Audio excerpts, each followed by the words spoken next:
Hi friends, പവിത്ര സീരിയലിന്റെ പുതിയ എപ്പിസോഡില് വിക്രമിന്റെ വീട്ടിലേക്ക് വാസവന്റെ ഗുണ്ടകൾ വന്നിരിക്കുകയാണ്. ആ വാതിൽ തുറക്കാൻ വേണ്ടിയിട്ട് വിനായകൻ പോകുമ്പോൾ ഉണ്ടാവും അവര് വാതിൽ തുറന്ന് വിനായകൻ ഒറ്റ ചവിട്ടെ. വിനായകൻ അപ്പം തന്നെ താഴെ വീഴും. അമ്മയെന്ന് വിളിച്ച് ഇത് കണ്ട് എല്ലാവരും പേടിക്കുകയാണേ. അങ്ങനെ വിനായകൻ പിന്നെ എണീക്കണില്ല, കണ്ണടച്ച് അവിടെ ഇരിക്കും. എന്താ എന്താ നിങ്ങൾക്ക് വേണ്ടത് എന്ന് മാഷ് ചോദിക്കുമ്പോൾ അവർ പറയും വിക്രം എവിടെ, ഞങ്ങൾക്ക് വിക്രമിനെ മതി, അവനിവിടെ ഇല്ല. അപ്പൊ അയാൾ പറയും ഞങ്ങൾക്ക് വിക്രമിനെ മാത്രമേ ആവശ്യമുള്ളൂ, ബഹളം വെച്ചാലേ സകല എണ്ണത്തിനും വെറുതെ വിടില്ല, കയറി നോക്കടാന്ന് പറഞ്ഞാൽ എല്ലാവരും കൂടെ ആ വീടിനകത്ത് മൊത്തം നോക്കണേ. അവരാകെ പേടിക്കും. വിനായകനാണെങ്കിൽ കണ്ണ് തുറക്കാതെ കിടക്കും. നന്ദിനി വിനായട്ടാ എന്തെങ്കിലും വിളിക്കണ്ടെങ്കിലും വിനയൻ മനഃപൂർവ്വം കണ്ണടച്ച് കിടക്കാണ്. ആകെ പേടിച്ചത് ഇപ്പൊ നന്ദിനിയാ. അപ്പോഴേക്കും ഗുണ്ടകൾ അവിടെയൊക്കെ അന്വേഷിക്കണേ. ഇവിടെ ആരുമില്ല, വാ നമുക്ക് പോകാം. അപ്പോഴേക്കും പുറത്ത് നിൽക്കുന്ന വേറൊരുത്തൻ വന്നിട്ട് പറയും ഒരു ബൈക്കിന്റെ ശബ്ദം കേട്ടു, അവനായിരിക്കും, നമുക്ക് നോക്കാം എന്ന് പറഞ്ഞ എല്ലാവരും പുറത്തേക്ക് ഇറങ്ങി പോവാണ്. എന്തൊക്കെയായിരിക്കാം ഇനി വരാൻ പോകുന്നത് എൻ്റെ ഈശ്വര എന്ന് പറഞ്ഞ് കമല ആകെ പേടിക്കുന്നുണ്ട്. വിനയനാണെങ്കിൽ എപ്പോഴും കണ്ണുറന്നിട്ടില്ല. എടാ വിനായക എണീക്കേ എന്ന് കമലയും പറയുമ്പോൾ എണീക്കേട്ടോ. അങ്ങനെ അപ്പോഴേക്കും വിക്രമും അവിടെ എത്തും. വിക്രം അവിടെയൊക്കെ ഇങ്ങനെ നോക്കുമ്പോൾ എല്ലാ ചെടിച്ചട്ടികളും എല്ലാം നശിപ്പിച്ചിട്ടിരിക്കുന്നേ. അപ്പോഴേക്കും എല്ലാവരും പുറത്തേക്ക് ഓടി വരും. എന്താ വിക്രം ഇതൊക്കെ?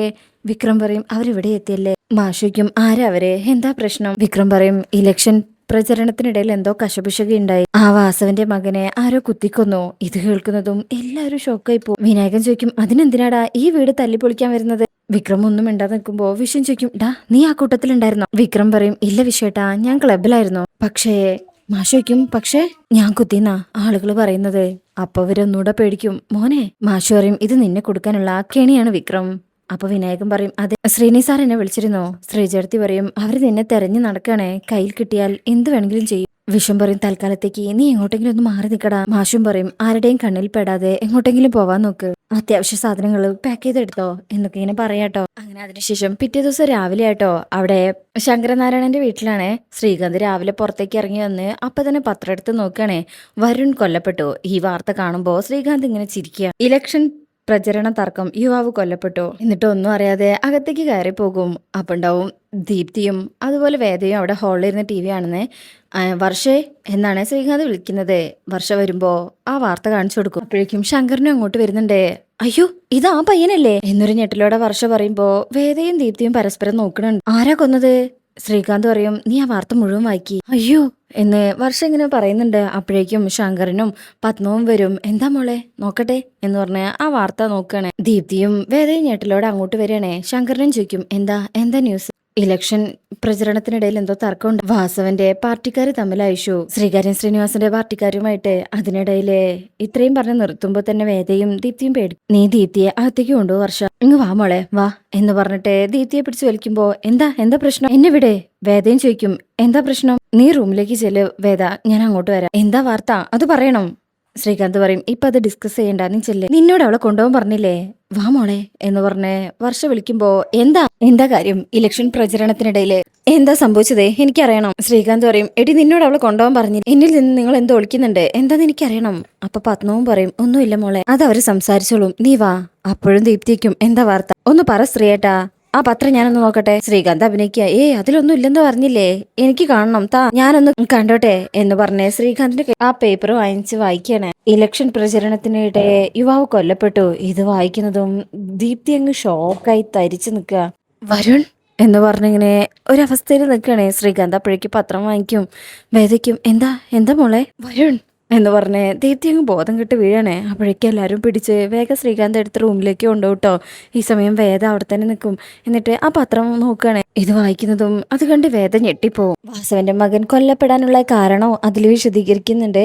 കൂടാതെ ശ്രീനിവാസന്റെ വലങ്കയെന്ന് വിശേഷിപ്പിക്കുന്ന വിക്രം സുധാകരനാണ് പ്രതിയെന്ന് പോലീസ് പറഞ്ഞു. ഇത് കേൾക്കുന്നതും വേദ ഒന്നുകൂടെ ഷോക്കായി നെഞ്ചത്ത് കൈവച്ചു പോവാ. നിരവധി കേസിലെ പ്രതിയായിട്ടുള്ള ആളാണ് വിക്രം സുധാകരൻ. വരുണുമായിട്ട് നേരത്തെ വിക്രം സുധാകരന് പ്രശ്നങ്ങൾ ഉണ്ടായിട്ടുണ്ട്. മുമ്പും അവർ നിരവധി തവണ ഏറ്റുമുട്ടിയിട്ടുണ്ടെന്ന് പോലീസ് പറയുന്നു. കൃത്യത്തിനു ശേഷം ഒളിവിൽ പോയ വിക്രത്തിനു വേണ്ടി പോലീസ് ഊർജിതമായി അന്വേഷിക്കുന്നു. ഇതൊക്കെ വായിച്ച് ഷോക്കായി ഇങ്ങനെ നിൽക്കുന്ന സമയത്ത് ശങ്കർ വന്നേ വേദയുടെ കയ്യിൽ നിന്ന് പത്രം വായിക്കണേ.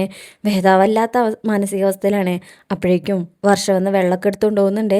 അങ്ങനെ ശ്രീകാന്ത് വന്നിട്ട് പറയും ചിലര് ജന്മന ക്രിമിനൽസ് ആണെച്ചാ അവരൊരിക്കലും നേരെയാവില്ല, ഇങ്ങനെ പരസ്പരം കൊല്ലാനും ചാവാനും ആയിരിക്കും അവരുടെ യോഗം. ഇതൊക്കെ വേദ ഇങ്ങനെ കേൾക്കുന്നുണ്ട്. ദീപ്തി രക്ഷപ്പെട്ടു എന്ന് വിചാരിക്കാം. ദീപ്തി മാത്രല്ല ഇപ്പത്തെ ഇവളും. അതിൽ വേദ പറയും ദേ ഇനി ഒരു അക്ഷരം വേണ്ടി പോവരുത് എന്ന് പറഞ്ഞ് സംസാരിക്കുമ്പോഴേക്കും ദീപ്തിയുടെ കരച്ചിൽ കേൾക്കണേ വരുൺ എന്ന് വിളിച്ചുകൊണ്ട് അലറി കരയണേ. അപ്പോഴേക്ക് ശ്രീകാന്ത് അങ്ങോട്ട് ചെല്ലുമ്പോണ്ടാവും ദീപ്തി അവിടെ ഇരുന്ന് കരയുന്നേ. ചങ്ക് പൊട്ടിയാണ് കരയുന്നത്. വർഷയും പത്മവും പിടിച്ചു വെച്ചിരിക്കുക. അപ്പോൾ ശ്രീകാന്ത് അത് നോക്കിയിട്ട് തിരികെ ശങ്കരൻ്റെ അടുത്ത് വന്നിട്ട് പറയും, കണ്ടില്ലേ അച്ഛാ, ഇവനെ വിശ്വസിച്ചാ കഴിഞ്ഞ ഒരു വർഷം അവൾ അവിടെ താമസിച്ചത്. അപ്പോൾ ശങ്കരൻ പറയും, വേദയും വിക്രവും കൂടെ ദീപ്തിക്ക് വേണ്ടി ഈ ചെറുക്കനെ അവർ കാണാൻ ചെന്നിരുന്നു എന്നല്ലേ നീ എന്ന് പറഞ്ഞത്. അവൻ ഇങ്ങനെ ചെയ്യോ? അപ്പൊ ശ്രീകാന്ത് പറയും, രഹസ്യമായിട്ടല്ലല്ലോ, നാട്ടുകാർക്കിടയിൽ വെച്ചല്ലേ ചെയ്തത്, അപ്പൊ പിന്നെ തെളിവില്ലാതിരിക്കും. വേദ കരഞ്ഞോണ്ട് മോളെ എന്ന് വിളിച്ച് ദീപ്തിയുടെ അടുത്തേക്ക് ചെന്നിരിക്കാട്ടോ.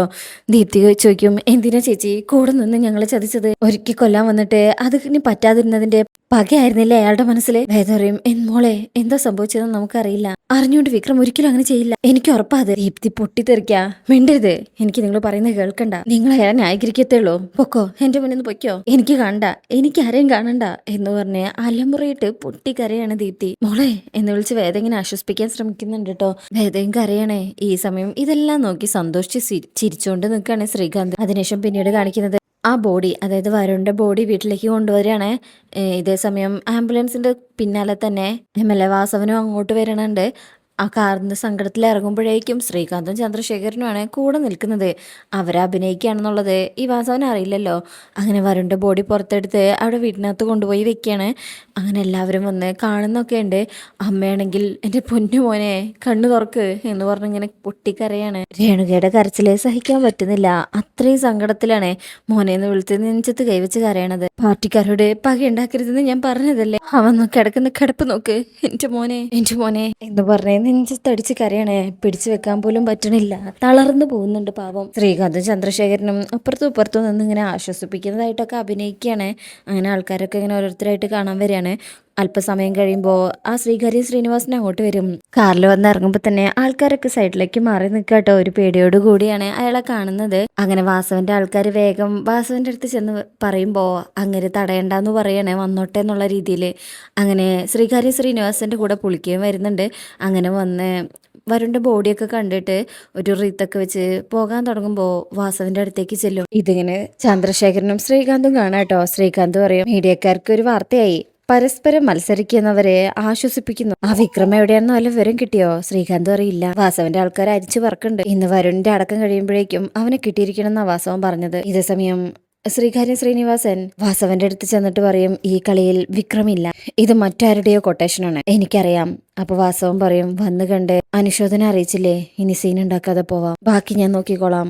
ശ്രീകാര്യം ശ്രീനിവാസനൊന്നും പറയാൻ പറ്റുന്നില്ല. അയാളും സങ്കടത്തോടു കൂടെ തന്നെ അവിടെ നിന്ന് പോകുന്നത്. അങ്ങനെ ശ്രീകാര്യം ശ്രീനിവാസൻ ഇറങ്ങുന്നത് നേരെ ശ്രീകാന്തിന്റെയും ചന്ദ്രശേഖരന്റെയും മുന്നിലേക്കാ. അവരോട് പറയും, ഇന്നലെ വാസവന്റെ ആൾക്കാരെ വിക്രമിന്റെ വീട് ആക്രമിച്ചു, ഇപ്പോഴും നിങ്ങളും കൂടെ ഉണ്ടെന്ന് എനിക്കറിയാം, പക്ഷേ വിക്രം ഇതിൽ നിരപരാധിയാണ്, നിങ്ങൾക്ക് അവനോടുള്ള വൈരാഗ്യം കൊണ്ട് വെറുതെ വാസവനെ ഏരികയറ്റാൻ നിൽക്കരുത്. ചന്ദ്രശേഖരൻ പറയും, ഉപ്പ് തിന്നവർ വെള്ളം കുടിക്കും ശ്രീനിവാസൻ സഖാവേ, അതിൽ വിഷമിച്ചിട്ട് കാര്യമില്ല. ശ്രീനി പറയും, വെള്ളം കുടിപ്പിച്ച് അടങ്ങുമെന്ന് കൂടെ നിൽക്കുന്നവര് ചെയ്യരുതെന്നാണ് ഞാൻ പറഞ്ഞത്. മറിച്ചാണെങ്കിൽ അറിയാലോ, വിക്രത്തെ വെറും ഇരയാക്കി ഇട്ട് കൊടുക്കാൻ ഈ ശ്രീകാര്യ ശ്രീനിവാസൻ കഴിയില്ല. അതുകൊണ്ട് ഇലക്ഷൻ കയ്യിൽ നിന്ന് പോവാണെങ്കിൽ അത് അങ്ങനെ തന്നെയാണെന്ന് വിചാരിക്കും. അടക്കം എല്ലാം കഴിഞ്ഞ് ആളും തിരക്കൊക്കെ ഒഴിയും, അതൊന്ന് ബോധിപ്പിക്കുന്നത് നല്ലതാ, പാടോ എന്ന് പറഞ്ഞ് ശ്രീകാര്യ ശ്രീനിവാസൻ പുളിക്കലിനെ വിളിച്ചു പോവാണേ. പുളിക്ക പോവാൻ നേരത്തെ ശ്രീകാന്തിനെ നോക്കി കണ്ണിറുക്കും. ശ്രീകാന്ത് ഇങ്ങനെ ചിരിച്ച് തലയാട്ടി പൊയ്ക്കോ എന്ന് പറയണേ. അപ്പോഴായിരിക്കും ഒരു ഓട്ടോയിലെ വേദാദീപ്തിയെ കൊണ്ടുവരുന്നത്. ഓട്ടോക്കാരൻ്റെ അടുത്ത് ഇവിടെ നിർത്തിയാൽ മതി എന്ന് പറയും. ഓട്ടോ എന്ന് ഇറങ്ങുന്നതും വേദയിൽ നിന്നും പിടിവിട്ട് വരുൺ എന്ന് വിളിച്ച് അലറിക്കറിഞ്ഞുകൊണ്ട്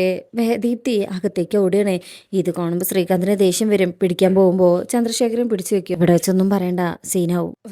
വരണേ എന്ന് വിളിച്ച് അലറി വിളിച്ചുകൊണ്ട് പൊട്ടിക്കരയാണ് ദീപ്തി. അതവിടെ നിൽക്കുന്ന ആർക്കും കണ്ട് നിൽക്കാനാവണില്ല കേട്ടോ. ഇത് കാണുന്ന വാസവനും പൊട്ടിക്കരയാണ്. ദീപ്തിയുടെ കരച്ചിൽ കണ്ട് മോളെന്ന് വിളിച്ച് രേണുകയും കരയാ. അങ്ങനെ ദീപ്തിയുടെ അടുത്തേക്ക് ചെന്ന് കെട്ടിപ്പിടിച്ച് അവർ രണ്ടുപേരും വരുണിനെ വിളിച്ച് കരയാണ്. അങ്ങനെ വേദാത്തേക്ക് പോകാൻ നിൽക്കുമ്പോഴായിരിക്കും ശ്രീകാര്യ ശ്രീനിവാസനെ കാണുന്നത്. അയാൾ പറയും, അത് വാസവന്റെ ആൾക്കാർ പ്രചരിപ്പിക്കുന്നതാണ്. ഒപ്പം വേദയുടെ സഹോദരനും ഒപ്പം ഉണ്ടായിരുന്ന പുളിക്കലിനെ അവനാണെന്ന് വിക്രമാണെന്ന് തോന്നി, അത്രേ ഉള്ളൂ. എന്നാൽ അവൻ ആ സമയം രാജന്റെയും ജോസഫിന്റെയും ഒപ്പം ക്ലബിലായിരുന്നു. വേദയ്ക്കും ഉറപ്പാണോ? ശ്രീനിവാസൻ പറയും, അതെ, 100%. വേദയ്ക്കും ഇപ്പൊ എവിടെയാണെന്നറിയോ? ഇല്ല, പേടിക്കണ്ട, അങ്ങനെ അവൻ എന്തെങ്കിലും സംഭവിക്കാൻ ഞാൻ സമ്മതിക്കില്ല, വരട്ടെ എന്ന് പറഞ്ഞ് അവരവിടെ നിന്ന് ഇറങ്ങാണേ. വേദാത്തേക്ക് കയറുമ്പോൾ ശ്രീകാര്യം ശ്രീനിവാസൻ പറഞ്ഞതെല്ലാം ഓർത്തുകൊണ്ടാണ് കയറണത്. അപ്പോഴായിരിക്കും അവിടെ ചന്ദ്രശേഖരനെയും ശ്രീകാന്തിനെയും കാണുന്നത്. ഇവരെ കാണുമ്പോൾ വേദ ഇങ്ങനെ നോക്കും, നല്ല ദേഷ്യത്തോടെ അവരെ നോക്കി നിൽക്കുന്നത് കാണിച്ചുകൊണ്ടാണ് ഈ ഭാഗം കഴിയുന്നത്. അപ്പോൾ റിവ്യൂ ഇഷ്ടമായിട്ടുണ്ടെങ്കിൽ ലൈക്ക് ചെയ്യുക, സബ്സ്ക്രൈബ് ചെയ്യുക, സപ്പോർട്ട് ചെയ്യുക. താങ്ക്